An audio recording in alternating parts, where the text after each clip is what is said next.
तो मेरा ख्याल है यहाँ तक आपको बातें समझ आ गई होंगी। अब हम बात करते हैं एडवांटेजेस की।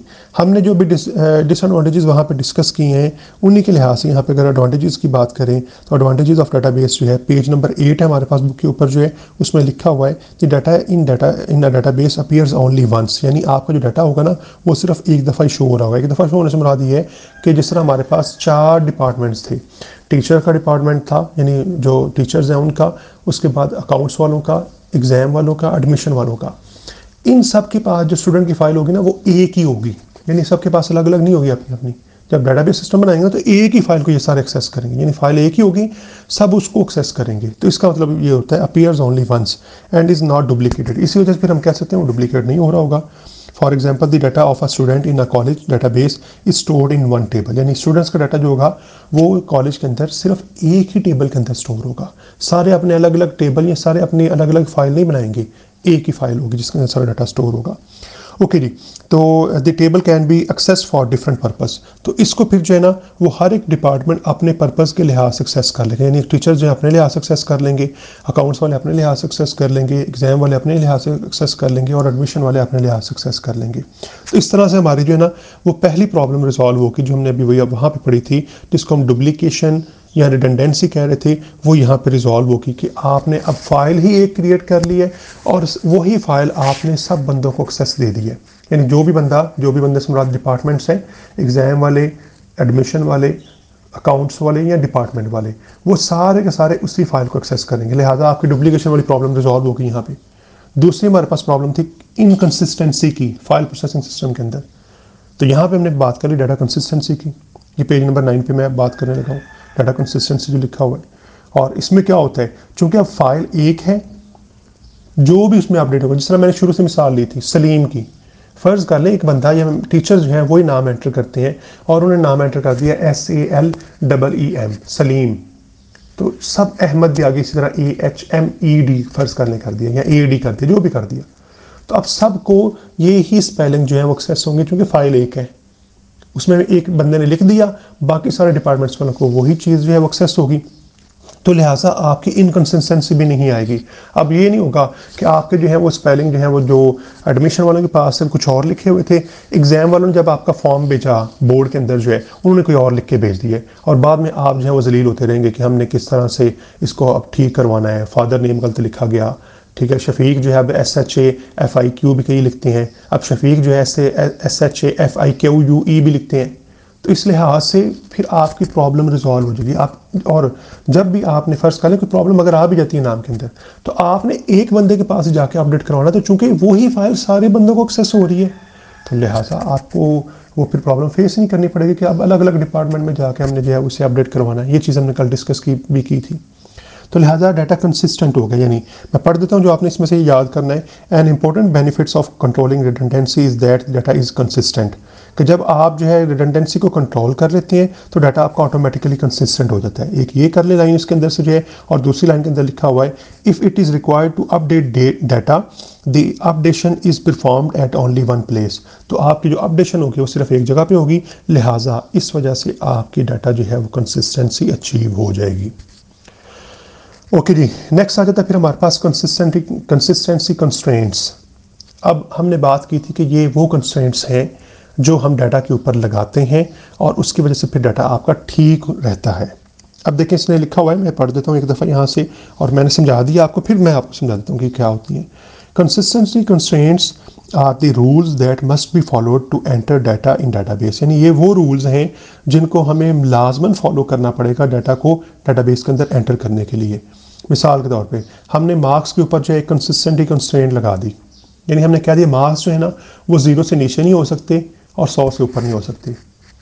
अब इसका फ़ायदा क्या होगा? इसका फ़ायदा ये होगा कि मार्क्स हमेशा आपके 0 और 100 के दरमियान ही उस कॉलम के अंदर या उस सेल के अंदर लिखे जाएंगे, कभी भी उस 0 से कम और 100 से ज़्यादा नहीं लिखे जाएंगे। मिसाल अगर मुझे एक बंदे पे गुस्सा आया हुआ है तो मैं उसके -10 से नंबर एंटर कर देता हूँ, ये कभी हो ही नहीं सकता क्योंकि डाटाबेस मुझे अलाउ ही नहीं करेगी, क्योंकि उसके ऊपर कंसिस्टेंसी कंस्ट्रेंट लगी हुई है। एक स्टूडेंट जो है वो बड़ा अच्छा है, ठीक है, तो मैं उसको जो है वो खुशी में आके 120 नंबर दे देता हूँ, वो भी मुझे अलाउ नहीं करेगा। वो कहेगा नहीं भाई, आप जो है कंस्ट्रेंट लगी हुई है, आप सिर्फ जो है ना 0 से स्टार्ट करके 100 तक नंबर दे सकते हैं, चाहे कोई आपका जो है वो बड़ा अच्छा स्टूडेंट है, चाहे आपका कोई बहुत बुरा स्टूडेंट है। तो आप किसी के साथ जो है वो इस तरह से नहीं कर सकते, किसी को मनफी में नंबर दे दें, किसी को 100 से ऊपर नंबर दे दें। आपने नंबर जो है वो 0 और 100 के दरमियान में देने हैं। तो ये होती है हमारे पास कंसिस्टेंसी कंस्ट्रेंट्स। ये मैंने आपको बताया था मेटाडाटा के अंदर, टेबल के अंदर मैंने आपको ये चीज़ समझाई थी कि आपके पास नेम के ऊपर आप कंसिस्टेंसी कंस्ट्रेंट्स लगा सकते हैं कि इसके अंदर सिर्फ अल्फ़ाबेट्स आएंगे, रोल नंबर के ऊपर लगा सकते हैं कि इसमें सिर्फ नंबर्स आएंगे, मार्क्स के ऊपर लगा सकते हैं इसमें सिर्फ जो है वो नंबर्स आएंगे, ठीक है। और उसमें लेंथ भी बता सकते हैं साथ, 2 कंस्ट्रेंट लगा सकते हैं कि सिर्फ नंबर्स भी आएंगे, एक ये कंस्ट्रेंट होगी और एक ये हो जाएगी कि नंबर जो होंगे वो 0 से 100 तक सिर्फ होंगे। अच्छा, इसी तरह जो है आप ईमेल एड्रेस के ऊपर ये लगा देते हैं कि इसके अंदर जो है एक @ का साइन आएगा लाजमन और एक डॉट आएगा। जिससे आपको पता है हर कोई सी भी ईमेल एड्रेस हो तो उसके अंदर आपका @ साइन लाजमन आता है और एक डॉट लाजमन आता है। लेट्स से abc123@gmail.com, तो इसमें देखिए @ भी लाजमन आ रहा है और डॉट भी लाजमन आ रहा है। तो लिहाजा ये फिर आपका जो है ना ये कंस्ट्रेंट जो क्या करेगी, आपके ईमेल एड्रेसेस को जो है ना वो गलत एंटर नहीं करने देगी। तो उम्मीद है कंसिस्टेंसी कंस्ट्रेंट्स की आपको समझ आ गई होगी। बहुत अहम कॉन्सेप्ट है ये, डेटाबेस की जो मिथ्स हैं या जो बेसिक्स हैं उनमें शामिल है, इसलिए आपको इसका पता होना चाहिए बड़े अच्छे तरीके से। डाटा एटॉमिसिटी की बात करें तो अभी हमने डिस्कस किया था एटॉमिसिटी क्या होती है, उसमें पहले फिर उसने दोबारा से ट्रांजैक्शन की डेफिनेशन दे दिया। आपने अगर पहले याद कर ली तो यहाँ पे दोबारा याद करने की ज़रूरत नहीं है कि ट्रांजैक्शन क्या होती है। Collection of all steps to complete a process is known as transaction. एक प्रोसेस को कंप्लीट करने के लिए जितने भी स्टेप्स होते हैं उन सबको इकट्ठा करके हम कहते हैं ये एक ट्रांजैक्शन है। मिसाल के तौर पर मैं बताता प्रोसेस क्या है, आपने पैसे ट्रांसफ़र करने हैं, ये प्रोसेस है। और इसके अंदर स्टेप्स क्या हो सकते हैं, बुक वाले ने 2 लिखे हुए हैं, यानी आपके क्या हो गए, एक अकाउंट से पैसे कटेंगे और दूसरे अकाउंट में जमा हो जाएंगे। मैं इसको 3 में डिवाइड कर देता हूँ। एक अकाउंट से पैसे कटेंगे, दूसरे बैंक में ट्रांसफ़र होंगे और दूसरे बैंक के अकाउंट में जाकर जमा होंगे। उसके लिए मिसाल भी मैंने अभी आपको दी थी कि मैंने अपने भाई के अकाउंट में जो है वो पैसे ट्रांसफ़र करने हैं, मेरा HBL के अंदर है, उसका ABL के अंदर है। तो मेरे अकाउंट से पैसे कटेंगे, HBL से ABL के अंदर ट्रांसफ़र होंगे पैसे जो, और ABL के अंदर जो मेरे भाई का अकाउंट है उसमें जाके फिर ऐड अप हो जाएंगे। तो ये जो स्टेप्स हैं इनको मिला के कहते हैं, कलेक्टिवली कहते हैं कि ये एक जो है वो ट्रांजैक्शन है। तो ये तो होगी डेफिनेशन ट्रांजैक्शन की। एटॉमिसिटी किस तरह अचीव होगी, मैंने बताया था अभी आपको कि फाइल सिस्टम के अंदर पॉसिबल नहीं होता कि एक चीज़, एक फाइल के अंदर डाटा अपडेट हो गया, दूसरे के अंदर अपडेट नहीं हुआ तो वो वापस हो जाए, यानी रिवर्स नहीं हो सकता।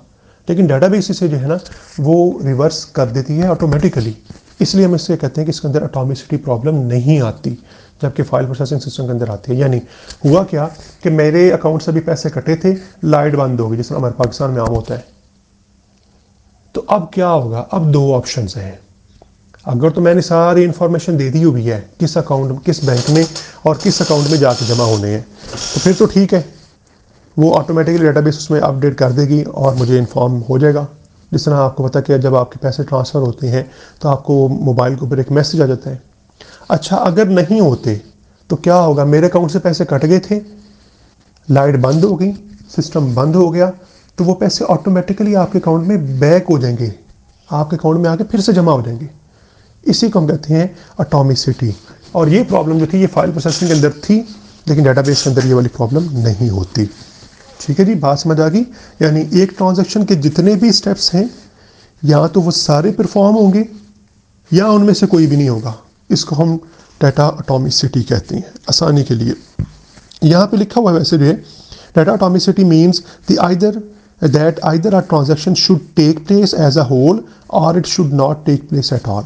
यानी या तो वो पूरे स्टेप्स परफॉर्म होंगे या उनमें से कोई भी स्टेप परफॉर्म नहीं होगा। ये डेफिनेशन है इसकी, बस ये मैंने बोल दी आपको, ये आपने कर लेनी। पहली लाइन में ट्रांजैक्शन की डेफिनेशन लिखी हुई है और पहली लाइन के एंड से ये डाटा एटॉमिसिटी की जो है वो डेफिनेशन लिखी हुई है। आगे एग्जांपल आपने अलबत्ता करनी है, ये आपने सारी पढ़नी, एग्जांपल जितनी भी है पढ़ना आपने पूरा है। मैं आपको सिर्फ बता रहा हूँ कि इसकी मेन डेफिनेशन जो है वो क्या है। और इसके अलावा डाटा एटॉमिसिटी के अंदर आखिरी लाइन में लिखा हुआ है, database management system either executes both steps और does not execute any step. ये 2 स्टेप लिख के ना आप बता दें, इसकी डेफिनेशन ये एग्जाम्पल हो जाएगी इसके लिए। इसके बाद आ जाती है फिर डाटा सिक्योरिटी। अभी हमने बात की थी कि आप जो है ना सिंपल फाइल्स को जो है वो इस तरह से नहीं बाउंड कर सकते, इस तरह से रिस्ट्रिक्ट नहीं कर सकते जिसने फ़ाइल को एक्सेस किया है वो उसमें से सिर्फ कुछ हिस्सा एक्सेस कर सके, या उसके ऊपर जो है वो आप उस तरह से रिस्ट्रिक्शन नहीं लगा सकते जिसने फ़ाइल ओपन की उसको सारा डाटा नज़र आ रहा होता है। लेकिन डेटाबेस के अंदर क्या होता है, ये फाइल्स को पहला काम क्या करता है, फाइल्स में डाटा टेक्स्ट की फॉर्म में रखता ही नहीं है। यानी अगर आपने फाइल एक्सेस कर भी लिया, आप उसे ओपन करेंगे ना, पहली बात तो ओपन ही नहीं होगी। अगर आप किसी तरीके से ओपन कर लेते हैं तो आपको उसके अंदर डाटा नज़र नहीं आएगा, आपको वो अजीब किस्म के सिंबल नज़र आ रहे होंगे जो अंडरस्टैंडेबल नहीं होंगे। एक तो ये डाटा सिक्योरिटी प्रोवाइड करती है डेटाबेस है। दूसरा क्या करती है, ये वैसे डाटा सिक्योरिटी डेफिनेशन पहले कर दूं कि data security is the protection of the database from unauthorise access. यानी अनऑथोराइज बंदा जो है ना वो डेटाबेस को एक्सेस नहीं कर सकता। अनऑथोराइज पर्सन कौन सा होता है, जो हैकर्स वगैरह होते हैं जिसके पास यूज़र नेम पासवर्ड नहीं होता, वो डिफरेंट यूज़र नेम पासवर्ड लगा के हमारे कंप्यूटर में या हमारे डेटाबेस में घुसने की कोशिश करता है। हम उसको अनऑथोराइज यूज़र कहते हैं या अनऑथोराइज एक्सेस कहते हैं। तो ऑथोराइज कौन सा होगा, जो बंदा होगा कंपनी का जिसके पास यूज़र नेम पासवर्ड होगा वो ऑथोराइज होगा। तो लिहाजा अनऑथोराइज एक्सेस को रोकता है आपका डाटाबेस जो है। ठीक है, तो डाटा सिक्योरिटी के अंदर हम ये फीचर पढ़ते हैं कि अनऑथोराइज एक्सेस को रोकता है। अच्छा, अब दूसरी बात जो है, दूसरी लाइन में लिखी हुई अगली बात जो मैंने आपने याद करनी है, the security is maintained by allowing access to the database through the use of passwords. कि सिक्योरिटी को मेंटेन हम किस तरह करते हैं कि हमने पासवर्ड लगाए होते हैं।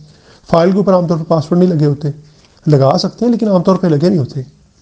लेकिन इसके अंदर हमेशा आपने पासवर्ड से जाना है, पासवर्ड के बगैर आप इसके अंदर एंट्री कर ही नहीं सकते। तो लिहाजा ये पासवर्ड के ज़रिए से हम जो है वो कर सकते हैं। और यहाँ तक ये दो लाइनें कर लें। ऊपर वाले पैराग्राफ में से दूसरे पैराग्राफ में आपने ये करना है कि शुरू में लगाना है डेटाबेस आल्सो, और पहले जो है तकरीबन ये in some situation it is required to, ये काट दें, ऊपर लिखें database also provide different types of access permissions to data for different users. वही जो बात मैंने पहले की थी कि आप क्या कर सकते हैं कि आप जो है अगर किसी, जिस तरह हमने अभी एग्जांपल ली थी कि फ़ाइल एक ही है, टेबल एक ही है स्टूडेंट्स का, सारे डिपार्टमेंट उसे एक्सेस कर रहे हैं, तो हम उनकी एक्सेस को रिस्ट्रिक्ट कर सकते हैं, बाउंड कर सकते हैं। बाउंड कैसे कर सकते हैं, बाउंड ऐसे कर सकते हैं कि टीचर्स जो है ना वो सिर्फ रोल नंबर और नेम को एक्सेस कर सकते हैं फाइल के अंदर जो है। ठीक हो गया जी। और जो अकाउंट्स वाले हैं वो रोल नंबर, नेम और फ़र्ज़ कर लें जो है वो आगे आपके ड्यूज़ वगैरह को एक्सेस कर सकते हैं। टेबल एक ही होगा, सारा कुछ उसमें लिखा होगा। एडमिशन वाले आपके जो हैं वो सिर्फ डाटा एंटर कर सकते हैं, वो फाइल को देख नहीं सकते, लेट्स हम ये कह लेते हैं। और जो एग्ज़ाम वाले हैं वो आपके नेम, रोल नंबर, एड्रेस और आपके मार्क्स वगैरह को जो है वो अपडेट और जो है वो डिलीट कर सकते हैं। एड्रेस क्यों दिया है, क्योंकि उन्होंने आपका रिजल्ट भेजना होता है। तो देखिए फ़ाइल एक ही है, उसमें सारी इन्फॉर्मेशन पड़ी हुई है। उसमें आपका जो है वो नेम पड़ा हुआ है, रोल नंबर पड़ा हुआ है, फादर नेम पड़ा हुआ है, एड्रेस पड़ा हुआ है, डेट ऑफ बर्थ पड़ी हुई है, आपका कॉन्टैक्ट नंबर पड़ा हुआ है। अब देखें कॉन्टैक्ट नंबर की जो ज़रूरत है ना वो अकाउंट्स वालों को नहीं है, लेट्स से हम ये कहते हैं, तो उनको कॉन्टैक्ट एक्सेस भी नहीं होना चाहिए किसी भी रीज़न की वजह से हम कह सकते हैं। तो लिहाजा एक ही फाइल के अंदर हम डिफरेंट यूज़र्स को या डिफरेंट डिपार्टमेंट्स को एक्सेस डिफरेंट तरीक़ों की दे सकते हैं। यानी आप इस फाइल के सिर्फ इस हिस्से को एक्सेस कर सकते हैं टेबल के, आप इस टेबल के सिर्फ इस हिस्से को एक्सेस कर सकते हैं, एक और डिपार्टमेंट को आप सिर्फ टेबल के इस हिस्से को एक्सेस करते हैं। जैसा मैंने अभी बोला है एग्जाम वाले जो हैं वो कौन कौन सा पोर्शन एक्सेस कर सकेंगे। टीचर जो उसको कोई खास ज़रूरत नहीं होती, उसे नेम रोल नंबर की ज़रूरत है क्योंकि उसने अटेंडेंस मार्क करनी होती है, तो बस उसे नेम रोल नंबर एक्सेस होगा। टेबल एक की सारा कुछ उसी में पड़ा हुआ है, बाकी लोग अपने हिसाब से जिस तरह आप डाटा एडमिनिस्ट्रेटर जो है उनको एक्सेस देगा उस तरह से वो उन चीज़ों को एक्सेस कर सकेंगे, बाकी किसी का वो एक्सेस नहीं कर सकेंगे। ओके जी, तो ये हो गया हमारे पास डाटा सिक्योरिटी। इसके बाद फिर आ जाती है हमारे पास रिड्यूस डेवलपमेंट टाइम जो है। डेवलपमेंट टाइम से मुराद ये कि जो हम डाटाबेसेस के अगेंस्ट जो हम वेबसाइट्स या एप्लीकेशन प्रोग्राम बनाते हैं उनका टाइम रिड्यूस हो जाता है। ये पहली तकरीबन 2 लाइनें बनती हैं, मैं पढ़ देता हूँ। और database organises data more efficiently than a file processing system, it is often easier and faster to develop program that use this data. यानी ये चूँकि डाटाबेस जो है वो ऑर्गेनाइज डाटा होता है और इसको हम जो है वो फाइल प्रोसेसिंग सिस्टम ज़्यादा एफिशिएंटली जो है वो यूज़ कर सकते हैं। इसलिए फिर क्या होता है कि आपका it is often easier and faster to develop program that use data, कि ये फिर जो है वो क्या होता है कि जो हमने इस डाटा के ऊपर प्रोग्राम बनाने हैं जो डाटा को एक्सेस कर सकेंगे वो प्रोग्राम फिर जो है बड़ी आसानी से और बड़ी स्पीड से बन सकते हैं। बस इतना काफ़ी है। आगे आ जाएँ कम्पैक्टनेस से, इसकी भी पहले तकरीबन 1.5 लाइन बनती है, 1.5 लाइन बनती है। कम्पैक्टनेस से मुराद ये है कि database management system stores data with compactness and efficiency, यानी वो डाटा का साइज़ भी कम करके स्टोर करता है ताकि आपके ना हार्ड डिस्क के अंदर ज़रा जगह ना ले वो जो है। It requires less storage space than the file system, तो ये फाइल सिस्टम की निस्बत जो है वो लेस स्टोरेज स्पेस लेता है। लेकिन एक बात आपने और याद रखनी है, डाटा को स्टोर करने के लिए लेस स्पेस लेता है, लेकिन जो डाटाबेस खुद है, यानी DBMS जो खुद है, डाटाबेस मैनेजमेंट सिस्टम खुद जो है ना, वो काफ़ी सारी स्पेस लेता है इंस्टॉल होते हुए। मिसाल के तौर पर हो सकता है कि जब हम कोई DBMS इंस्टॉल करें ना, तो वो हो सकता है कुछ 4 GB वही स्पेस ले जाए आपकी हार्ड डिस्क की। लेकिन जो आपकी वो फाइल्स बनाएगा ना जिनमें डाटा रखा हुआ है आपका, वो साइज़ छोटा होगा बनिस्बत टेक्स्ट फाइल के। ओके जी, ईजियर रिपोर्टिंग जो है वो क्या है, इसमें आपने आ जाना है दूसरी लाइन के अंदर, और दूसरी लाइन के अंदर आपका लिखा हुआ है, यानी 1.5 लाइन के बाद लिखा हुआ है, the data in database is stored in an organise manner. चूँकि डाटा जो है वो ऑर्गेनाइज मैनर में स्टोर हुआ होता है। It can easily B retrieved for creating different reports. तो इसको हम ईजिली एक्सेस कर सकते हैं। रिट्रीव से मुराद होता है गेट करना, एक्सेस करना। तो किसके लिए? डिफरेंट रिपोर्ट्स क्रिएट करने के लिए। The reports can be prepared very easily and quickly in required format. तो रिपोर्ट्स को फिर बड़ी इजीली जो है और बड़ी आसानी से और बड़ी तेज़ी से जो है अपने रिक्वायर्ड फॉर्मेट के अंदर जो है वो फिर तरतीब दे सकते हैं, बना सकते हैं। तो ये हमारे पास हो जाएगा, यानी 1.5 लाइन के बाद आपने स्टार्ट करना है और एंड तक जाना है। डाटा शेयरिंग क्या होगी? Once a database is developed, जब आपकी डाटाबेस डेवलप हो जाएगी, it can be used by several users in the organisation. तो ये फिर डिफरेंट यूजर जो है ना इसको इस्तेमाल कर सकते हैं ऑर्गेनाइजेशन के अंदर। तो database can also be shared by different applications. इसी तरह डाटाबेस को हम जो है वो डिफरेंट एप्लीकेशन के दरमियान भी जो है वो इस्तेमाल करवा सकते हैं। अभी मैंने मिसाल दी थी, उसी को दोबारा रिवाइज करने लगा हूँ कि फ़ाइल हमने एक बना ली स्टूडेंट की और चारों डिपार्टमेंट्स उसे एक्सेस कर रहे हैं। इसी तरह से हम जो है एक फ़ाइल बना ली, उसके ऊपर 5-6 प्रोग्राम बना लेते हैं, यानी हर डिपार्टमेंट के लिए प्रोग्राम भी अलग बना लेते हैं। चूँकि टीचर को जो है वो सिर्फ नेम रोल नंबर चाहिए, उसके प्रोग्राम के अंदर सिर्फ नेम और रोल नंबर आ रहा होगा। तो देखें एक ही फाइल जो डिफरेंट प्रोग्राम भी जो है वो शेयर कर रहे हैं और डिफरेंट डिपार्टमेंट्स जो हैं वो भी शेयर कर रहे हैं। तो इस तरह से आपकी डाटा शेयरिंग हो जाएगी। इसके बाद अगर हम बात करें इंक्रीज़ कंकरेंसी, कंकरेंसी होती क्या है पहले हम ये देख लेते हैं और फिर उसके बाद जो है वो देख लेते हैं कि ये कैसे इंक्रीज़ करता है कंकरेंसी को। कंकरेंसी क्या होती है इसको पहले आसानी से समझ लें कि एक फ़ाइल को देखें। अब चूँकि फ़ाइल एक है, हम जो भी एग्जांपल लेके चल रहे हैं, तो सारे डिपार्टमेंट, यानी सारे से हमारा 4 डिपार्टमेंट जिनके हमने नाम लिए हुए हैं, एडमिशन, एग्ज़ाम, अकाउंट्स और जो आपका डिपार्टमेंट टीचिंग डिपार्टमेंट है, वो सारे उसी को एक्सेस कर रहे हैं। तो यहाँ पे फिर कुछ प्रॉब्लम्स आ सकती हैं। इकट्ठे भी एक्सेस कर रहे होते हैं, एक ही टाइम के अंदर भी एक्सेस कर रहे होते हैं, क्योंकि आपको पता है हमारा टाइम इकट्ठे ही होता है तकरीबन सबका जो है, तो उसी टाइम सारे जो हैं वो काम कर रहे होते हैं, तो सारे एक टाइम में इकट्ठे फाइल को एक्सेस कर सकते हैं। तो इसको हम कहेंगे ये कंकरेंसी है। अब ये कंकरेंसी बढ़ती किस तरह से है पहले हम पढ़ लेते हैं, ये अलबत्ता आपने सारा ही करना है। इन सम सिचुएशन 2 और more users may access the same file simultaneously. कहता है कुछ सिचुएशन में ऐसा हो सकता है कि 2 या 2 से ज़्यादा यूज़र जो हैं वो एक फ़ाइल को इकट्ठे एक्सेस करें। मिसाल के तौर पे सुबह के टाइम अटेंडेंस भी लगा रहा हूँ उसी फाइल के डाटा एक्सेस करते हुए, और उसी फाइल का डाटा एक्सेस करते हुए अकाउंट्स वाले ये देख रहे हैं कि किन किन बच्चों ने फ़ीस पे की है कि नहीं की, तो इकट्ठे एक्सेस करें। अब इसमें क्या होता है, इस वजह से प्रॉब्लम क्या हो सकती है, it is possible that the access will interfere with each other, कि ये दोनों बंदे जो एक्सेस कर रहे हैं ये दूसरे को इंटरफेयर कर सकते हैं। फ़र्ज़ कर मैंने नाम चेंज किया, वो भी उधर से फ़र्ज़ कर नाम चेंज करना चाह रहा है, तो इंटरफेयर हो जाएगा हमारे पास आपस में एक दूसरे के साथ जो है। इसमें क्या होता है, दिस में result in loss of information और इवन लॉस ऑफ इंटेग्रिटी। कहता है इसकी वजह से जो है ना आपकी इंफॉर्मेशन भी लॉस हो सकती है, और इंटेग्रिटी से मुराद आपने याद रखना है करेक्टनेस है, करेक्टनेस आपकी जो है वो ख़राब हो सकती है। ओके, अच्छा जी, इसके बाद फिर क्या होगा, मैंने DBMS manage concurrent access and ensure such problems can not occur. तो जो DBMS होते हैं ना हमारे पास, डाटाबेस मैनेजमेंट सिस्टम जो होते हैं, वो क्या करते हैं, वो इस चीज़ को ना सिर्फ कंट्रोल भी करते हैं, यानी वो मल्टीपल यूज़र को एक्सेस करने की इजाज़त भी देते हैं, एक बात, और दूसरी बात ये जो प्रॉब्लम हमने डिस्कस की है जब इकट्ठे यूज़र एक्सेस कर रहे होते हैं, इससे भी वो रोकता है कि यानी प्रॉब्लम जो है ना वो ना करो। तो ये हो जाएगी हमारे पास है। इसके बाद आ जाएगा फिर हमारे पास improve data backup and recovery. इसमें आपने याद क्या करना है, डाटा बैकअप एंड रिकवरी क्या होती है कि DBMS आपका डाटा ऑटोमेटिकली अपने पास रखता जाता है, ये बैकअप है, और जब कभी आपके डाटा के अंदर कोई प्रॉब्लम आती है तो वो रिकवर भी कर लेता है। अब ज़रा समझिएगा कि अगर आप सिंपल फाइल प्रोसेसिंग की बैकअप रखते हैं तो उसमें क्या होगा कि आपने एक फ़ाइल बनाई, उसमें डाटा रखा हुआ था, आपने उसकी कॉपी बना के कहीं और स्टोर कर ली, ये बैकअप हो गया। तो यही काम आपका DBMS ऑटोमेटिकली करता है, एक बात। दूसरी बात जो है वो ये कि जब आपका डाटा ख़राब हो जाएगा तो ये ऑटोमेटिकली वो बैकअप से उठा के ले आएगा, लेकिन फ़ाइल प्रोसेसिंग के अंदर आप ये काम नहीं कर सकते।